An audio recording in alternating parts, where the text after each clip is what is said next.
Praise lord. ఈ అవకాశం ఇచ్చిన దైవ సేవకులకు సంఘానికి ప్రత్యేకమైన హృదయపూర్వక వందనాలు. దేవునికి సమస్త మహిమ కలుగును గాక. నా జీవితంలో మరి ఈ సంవత్సరంలో జనవరి మాసం నుంచి నన్ను నా కుటుంబాన్ని ఇచ్చిన సంఘాన్ని దైవ సేవకులను క్షేమంగా ఎన్నో అపాయాల నుంచి ఎన్నో విపత్తుల నుంచి తను కాచి కాపాడాడు. మరి మా మిస్సెస్ విషయంలో చిన్న ప్రాబ్లం వచ్చినప్పుడు దైవ సేవకులతో ప్రేయర్ చేయించుకున్నాం. ఏం కాదు, భయపడకన్నా.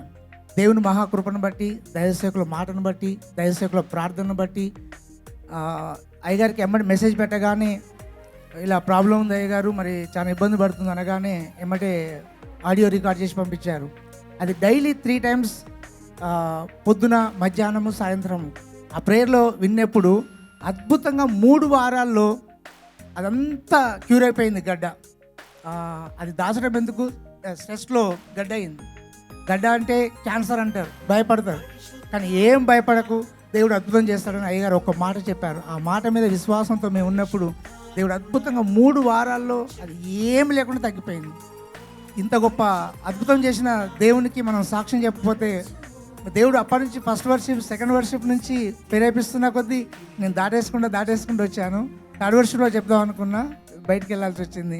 ఇప్పుడుగా దేవుడు నడువు అని నడిపించాడు. అదేవిధంగా ఒక 3 weeks బ్యాక్ మా అబ్బాయి కరీంనగర్ వెళ్తుంటే యాక్సిడెంట్ అయింది. దేవుడు ఎంత గొప్ప దేవుడు! ఎందుకంటే మనం ఉన్న సంఘము అద్భుతమైన సంఘం. మన దైవసేవకులు ప్రతిదినము ఉదయకాలంలో ప్రేయర్ చేసి మనల్ని బలపరుస్తున్న సంఘం కాబట్టి ఇంత కూడా ఎంట్రక మందం కూడా హాని కలగకుండా నా కుమారుణ్ణి, ఆ ఆటోలో ఉన్న అందరినీ క్షేమంగా కాచి కాపాడాడు. మా కుమార్తె విషయంలో, నా విషయంలో, నా ప్రయాణం నేను జర్నీ చేసేటప్పుడు ప్రభువా, నా దైవసేవకునికి తోడుగా ఉన్న దూత నాకు తోడుగా ఉండును కాక అని నేను ఎటు వెళ్ళినను ప్రేయర్ చేసుకొని వాహనంలో వెళ్ళినప్పుడు వాహనమునకు క్షేమము, నాకు క్షేమము. అలాంటి మంచి సంఘమును ఇచ్చిన ఆ దేవునికి స్తోత్రములు. మరి దైవసేవకులు, ఆత్మీయ తల్లి గారు కూడా ఎంతగా ప్రేమగా ఆదరిస్తున్నారు. కానీ నేను దైవసేవకునికి, సంఘానికి గత 6 monthsగా దూరంగా ఉంటూ దైవసేవకుని ఇబ్బంది పరిచాను. చాలా సారీ డాడీ, నన్ను క్షమించండి. ఆత్మీయ దైవసేవకురాలు కూడా నన్ను క్షమించండి అమ్మా. ఎంత ప్రేమ చూపించినప్పటికీ నేను దూరం అయ్యాను. అది మరి ఒక ఫైనాన్షియల్గా ప్రాబ్లంతో పోవాల్సి వచ్చింది. ఇంకా దేవుడు మా తల్లిదండ్రుల విషయంలో, మా కుటుంబంలో ఎన్నో అద్భుతంగా, మా డాడీ చావు బతుకుల్లో నుంచి దైవసేవకులు ఒక మాట చెప్పి ఏం కాదు ధైర్యంగా ఉండు అని మాట చెప్పినప్పుడు, ప్రార్థించినప్పుడు దేవుడు ఎంతగా అద్భుతంగా విడిపించాడు.